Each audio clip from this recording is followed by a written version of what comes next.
Welcome to Worth Your Time with your hosts from the nationally syndicated Bob and Tom Show, Kristi Lee, and the president and CEO of the Indianapolis Zoo, Dr. Rob Shumaker. Our mission to inform, entertain, and educate with guests from all aspects of life.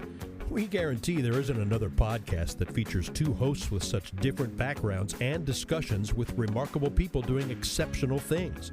So let's get started. Here are your hosts, Kristi Lee and Dr. Rob Shumaker. Dr. Rob, here we are again, and today we have some really special guests that are involved in a very important topic in our world, conservation. Do you want to explain to our audience something that I think is very under promoted, and we try hard here, I know, but a lot of people around the world are not familiar with something called the Indianapolis Prize and how important it is and how it brings together some of the, if not the top conservationists around the world in one place to hand out some money. And it's a really great project. Can you explain that for us? Yeah, it's a perfect introduction. And again, always good to be with you, Kristi. This is a bit of an unusual episode for us, or a couple of episodes, because normally there's not a lot of overlap between our podcast and my job directly, maybe interest-wise. Yeah, for those of you who are just joining us, Dr. Rob is president of the Indianapolis Zoo. So that probably helps if we say that. So today, though, there's really amazing and wonderful overlap, and I can kind of explain it this way. So every 2 years, the Indianapolis Zoo presents the Indianapolis Prize Gala. And at that event, there are a number of people who are recognized for their incredible conservation work. And to be specific, animal conservation, and to be specific, we don't give that award to organizations or teams or work groups or anything like that. This is to an individual person who has done something quite remarkable, and all of them to date continue to do things that are quite remarkable. So 2025 is the 20th anniversary of the Indianapolis Prize, and that means there have been 10 recipients because it's every 2 years. Correct. In addition to the Indianapolis Prize winner, there are 5 finalists, the 6 people who were ultimately the most accomplished and most recognized for their work. And today, what a privilege. We're going to talk in just a minute. We're going to talk to Dr. Lee James Taylor White, one of the 2025 Indianapolis Prize finalists.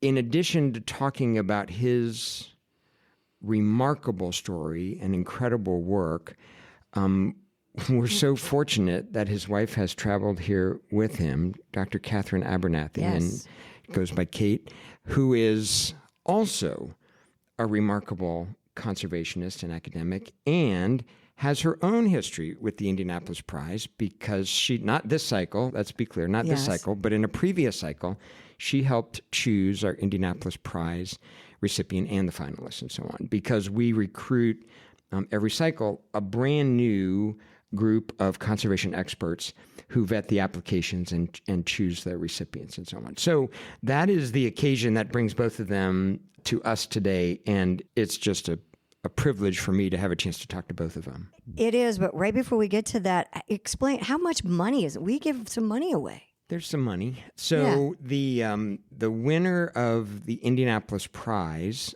receives $250,000 US. Each finalist receives $50,000, and I should use the appropriate name now. These are the DeHaan finalists from a very generous legacy gift from the Crystal DeHaan Foundation to help support the cash awards that are given to the finalists. And there's one other award that I should mention. Just this cycle, for the second time, we are offering and bestowing the Emerging Conservationist Award, and that is for a conservationist very early in their career, someone under 40. And so what we're hoping is that with that award, we can help that person stay in the field and be successful and receive the attention that they need to propel their success. And with the finalists and the winner of the prize, nobody ever turns down the money, by the way. Oh, well, why would you? That's right. Yeah. But what we do like more than anything else is the attention and the elevation and the amplification that we provide to the work of these incredible people.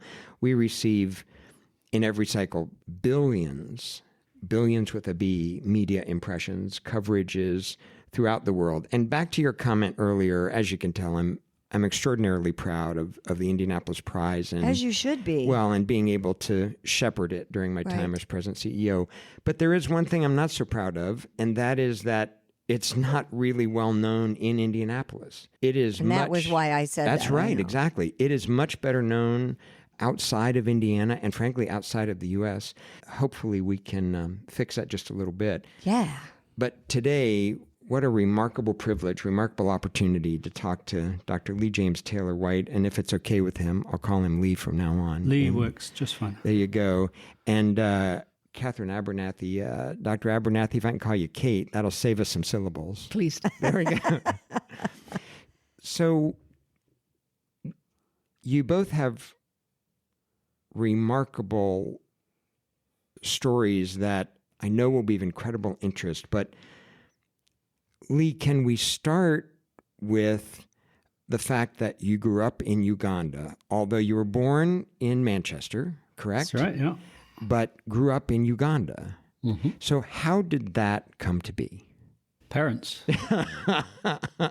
Where most stories start, right? My father got a job at Makerere University in Kampala, which is the oldest university in East Africa. And age 3, I was transported to Uganda. Some of my earliest memories are of cavernous airplanes, because when you're 3 years old, everything is 2 or 3 times the size of your perception when you're an adult. We just met the chimpanzee family group here at the Indianapolis Zoo, and I actually grew up with an orphan chimp as a brother. I just wrote a book about 40 years of conservation and kind of dredged back into my memories of why, just thinking about why did I spend 45 years traipsing around the rainforest, and kind of poignantly, all the memories go back to that. And so my mother used to walk around with the chimp in nappies on one hip, Cedric the chimp, and my sister Alison in nappies on the other hip. And so I grew up spending a lot of time in national parks in Uganda, collecting butterflies, as young kids used to do.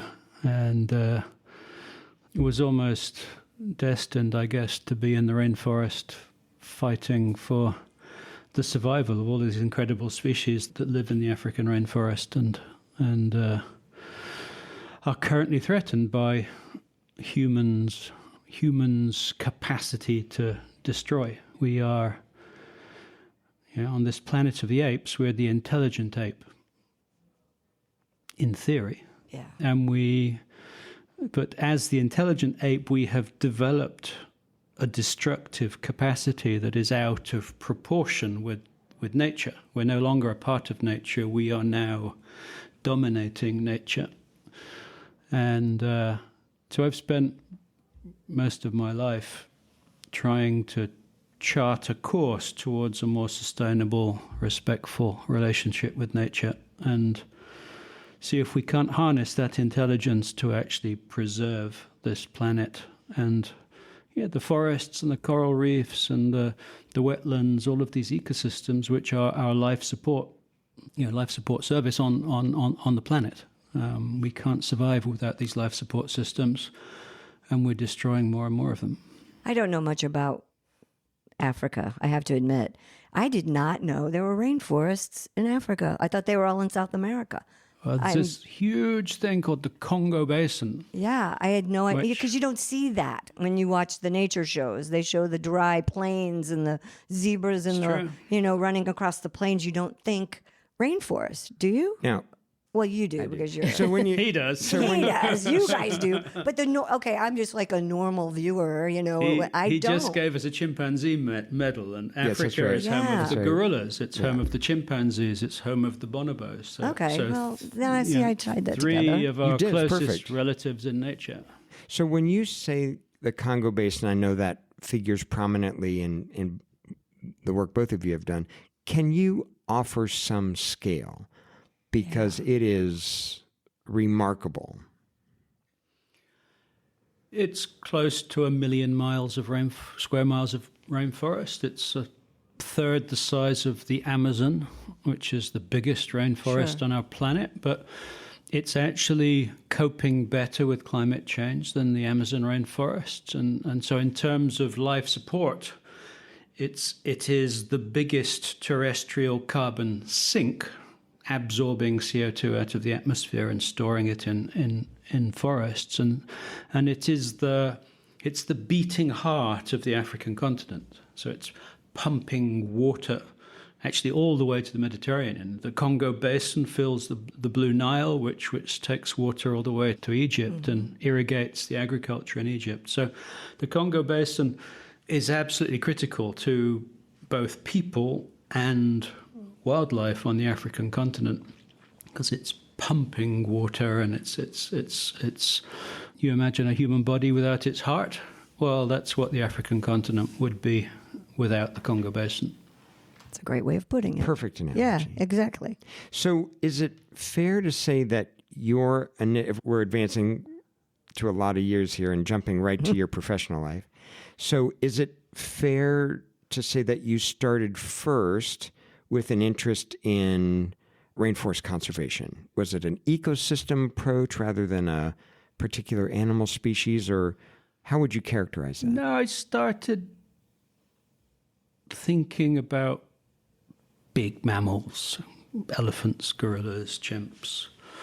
That I trained to be a zoologist because of that animal bent. My first job and my first study was of pygmy hippos in Sierra Leone, in West Africa.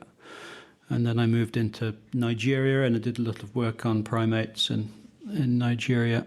But I came to understand that you can't understand the biology and therefore conserve animals without understanding the plants and the habitat. So I gradually shifted from being a zoologist studying animals to actually being more of a botanist studying the plants they eat and that determine their movements around the rainforest. And I then actually slid towards archaeology because in Africa, which is the cradle of mankind, humans and our ancestors have lived in those rainforests for over 1 million years. And you can't understand the forest without understanding human history. And most of it in Africa isn't written down. So you have to dig into the ground and discover the pottery and the stone tools and so on. How fascinating. And you gradually start to put together how everything works and how humans have impacted the forest and how wildlife both uses the forest, but many of the plants rely on the animals to move their seeds around, to disperse their seeds. And so you begin to understand all of the interactions that make the rainforest such a complex ecosystem.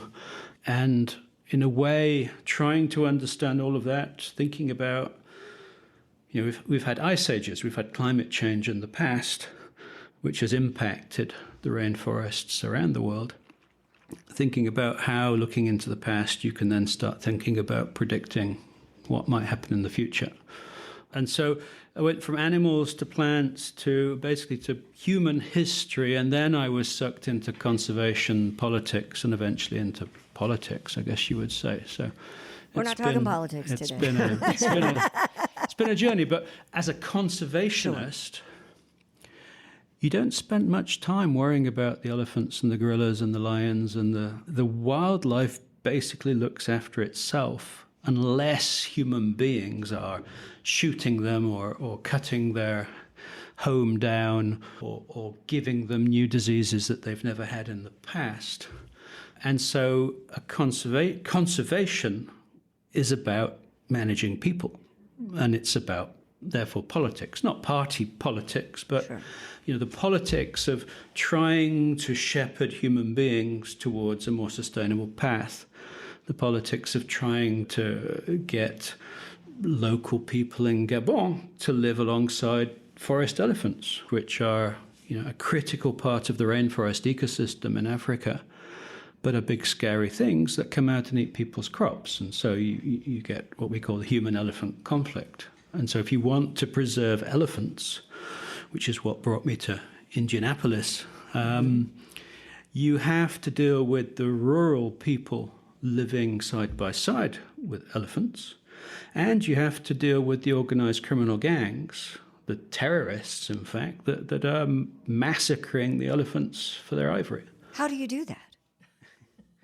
In some ways, the criminal gang part is actually easier. Really? It's a battle. I actually realized when a couple of years ago, I grew my hair. I changed direction in life, you might say. And for 15 years, I'd been running a paramilitary national parks agency. And I had a shaved head. And I realized that my kids, who are all around 20 now, had actually never seen me with hair.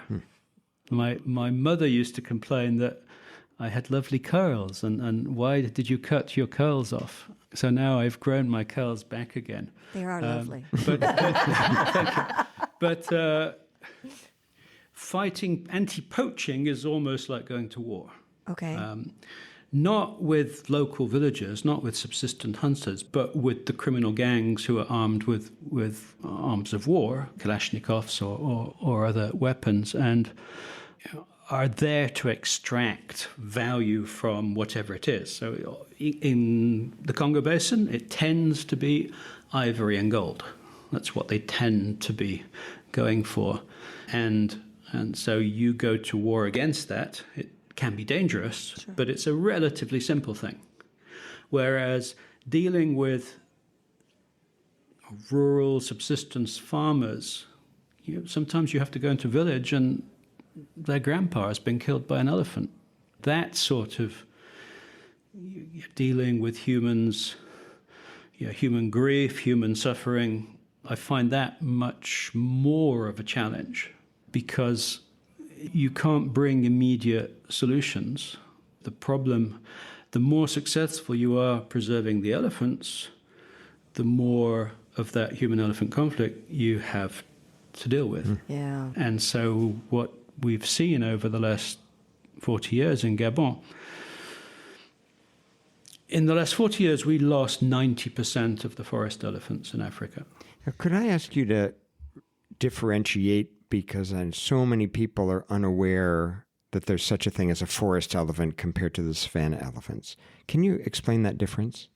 Well, we have two types. These days we say two species of elephant in Africa. The savanna or bush elephant, which is the one that you see in all the films, the open plains, the beautiful sunsets and Mount Kilimanjaro with the sun on it. Savanna elephants go to 4 meters at the shoulder. They have huge forward-pointing tusks, particularly the males with huge tusks to fight with other males. And they go around in huge herds. You'll sometimes see over 1,000 elephants together in a big grassland, particularly in the rainy season. The forest elephant is half as big, 2 meters at the shoulder. They have long but very straight down-pointing tusks. If you imagine if you had two great big tusks sticking out of your head forwards, curving, and then you're trying to walk through a dense forest with lots of lianas and so on, you'd get stuck. So the forest elephant is absolutely adapted to life in the rainforest. So it's smaller. Many forest animals are smaller than savanna animals. Their body shape is different. So the highest part of the body is over the hips, the back legs, and so they kind of point down so that they can burrow into the vegetation. And their scientific name is cyclosis, Loxodonta cyclotis, which means round ears. They have much smaller round ears compared to the huge triangular ears. The savanna elephants have an ear that looks a little bit like the shape of the African continent, whereas the forest elephant have these very quite cute round ears. And they go around in groups of 2, 3, or 4, not thousands, because they're principally fruit eaters. So savanna elephants eat grass and browse from trees. The forest elephant's favorite food is fruit. Their absolute favorite food is probably mangoes. which actually... Good choice. Yeah. Mangoes actually originally come from Asia. They're not an African fruit, but they're all over Africa today. And if a forest elephant gets a whiff of a mango tree with ripe fruit, it will walk for tens of kilometers to get there. So they love fruit, but fruit occurs in very small, discrete patches. So you can't feed 1,000 elephants off one tree. You can only feed 2 or 3 elephants off one tree. And so they've evolved to live in these much smaller groups, ranging around the rainforest, using low-frequency calls to talk to each other. They can communicate over about 5 kilometers. So you begin to wonder what you actually mean by a group of elephants, in the sense that you see 2 or 3 elephants together and say that's a group, but they're talking to elephants up to 10 kilometers away from them, all around. This might be a really ignorant question. Do they group as a family, mom, dad, kids, or is it mom and the kids and bull elephants are somewhere else? Exactly. Okay. Just like chimps. Okay. Yeah. So it's very similar, huh? And that communication, and I love your description about the distance and how interconnected they are, that communication, of course, below the range of human hearing, at least some of it. Mostly. Below the range of human hearing. And a remarkable thing to be around, at least for me, I've never been around a forest elephant, but lots of savanna elephants. And amazing to me that when they communicate, you can feel it in your body. When you're close, rather than hearing it, you feel it. Really? But also you realize that when you go into the forest, and we worked in Lope in Gabon, which is a forest that has, on average, about 3 elephants per square kilometer, so 8 or 9 elephants per square mile. So a very high density of elephants. And some days they're all relaxed and fine, and some days they're all angry. And you'll meet one group of elephants, they're agitated, they might charge at you, then you bounce off and you bump into another group of elephants, and immediately they're chasing after you. And so you get emotions in these herds, and because they're using these long distance calls, if an elephant's been shot by a poacher, for example, before it dies, it makes an alarm call, and that can travel 5 kilometers. And the elephant that hears it 5 kilometers away might rebroadcast it. And so very quickly, there'll be a wave, and all the elephants in the forest know that there's been a problem. And so you kind of experience some of that elephant language in a way, just by the way the elephants are in the forest any given day.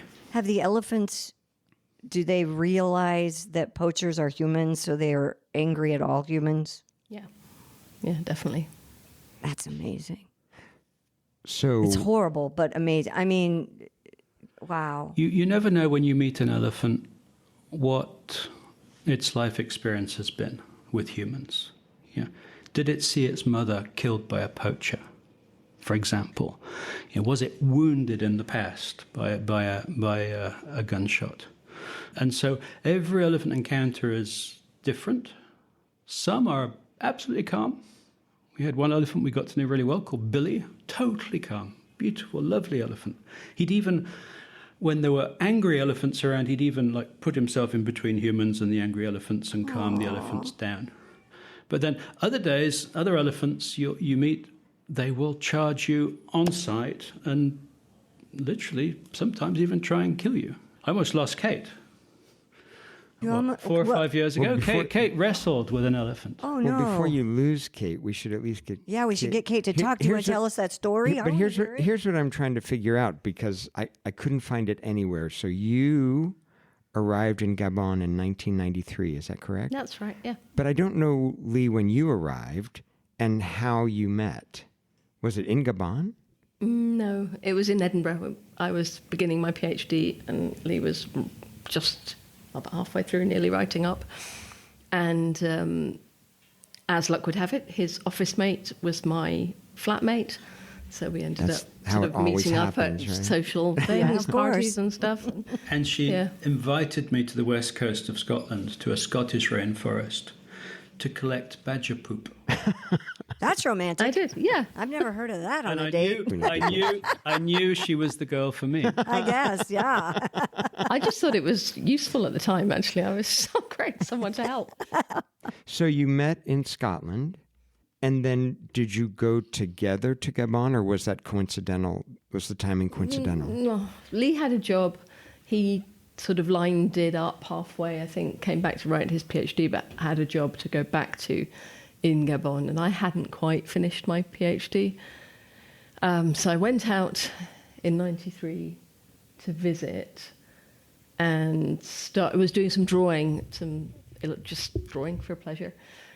And there was a project to try and develop tourism in Lope National Park, which we ended up living Drawing would be doing stunning watercolors of animals and plants. Oh, Yeah, nice. your reputation as an artist precedes you. I can't wait to look that up. I love art. Oh, my goodness. Yeah, so I was drawing and painting, and the people that were running the tourism, trying to get the tourism off the ground, offered me a small bit of work to illustrate a guide to the plants of Lope.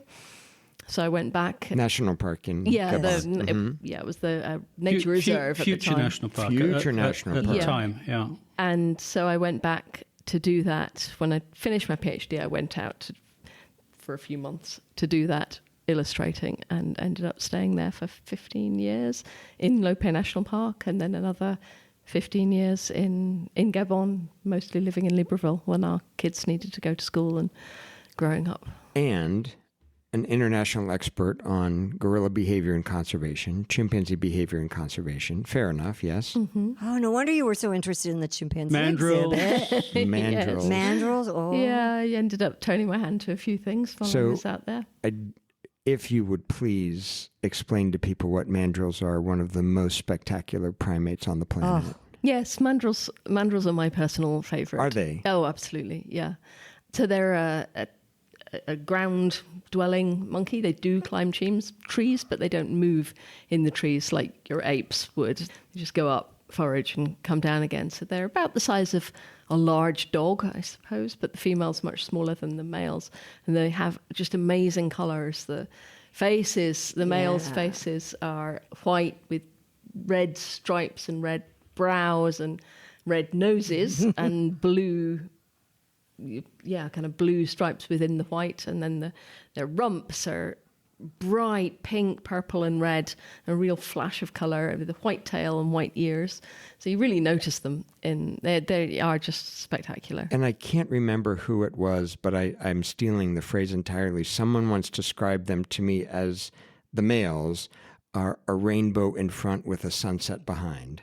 So, That's not I bad. love that. That is not bad. I Yeah. really love that. Yeah, they really are the most spectacular. That was Darwin described them as the most spectacular mammal, and he was right. And they're the inspiration for Rafiki in The Lion there King. you go. Correct. Yeah, that's a well great- done. Everyone will know that. So well done. everyone will know Rafiki. But they move around in groups of almost 1,000 Amazing. Oh, really? through the Yeah. rainforest. So when I first went to Lope, I was working on gorillas, and then you can't really work on gorillas without working on chimps because they're both using the same habitat, and the differences between how gorillas live and exist alongside chimps was at the time one of our main sort of studies. And then one day I met mandrills, and I was on my own in the forest, and suddenly there's all these mandrills, and as Lee said, they're in groups of several hundred.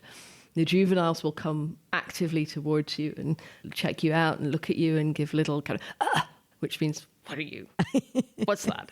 And I'd never seen that. This is a primate I'd never seen, because you don't meet them every day. They're in these great big enormous groups that sometimes only come through our area once a year, a couple of times a year, maybe not at all, very infrequently, because there's so many of them. They have to move around a lot to get resources.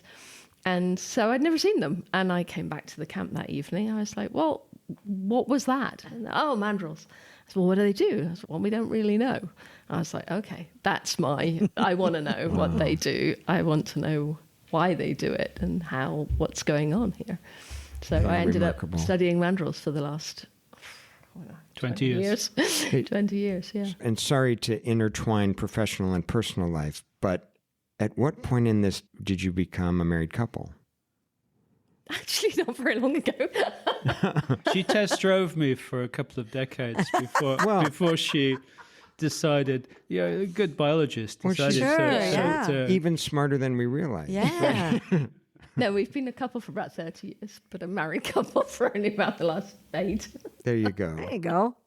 And the kids were going, why aren't you married, Mom? They were like, that's the best excuse for a party. Come on. Yeah, exactly. Well, we're going to continue our conversation. We have already filled up can you believe that? We are. We're going to take a quick break. Yeah, we have to take a quick break. And when we come back, let's move into the era of your service to the government in Gabon and talk about your position there. Good? Is that fair enough? Absolutely, yeah. Can we hear the story about Kate and the elephant? Okay, we'll do that first. Okay. We'll be right back. Thank you. You've been listening to Worth Your Time with Dr. Rob Shumaker and Kristi Lee. If you like what you hear, please give a review wherever you get your podcasts. And don't forget to tell your friends. Word of mouth is the best compliment. Thanks to our producers, Chris Spangle of Leaders and Legends, LLC. You can reach him at leadersandlegends.net. Also, thanks to Sophie Ritz. I'm Christopher Geisen. Thanks for joining us.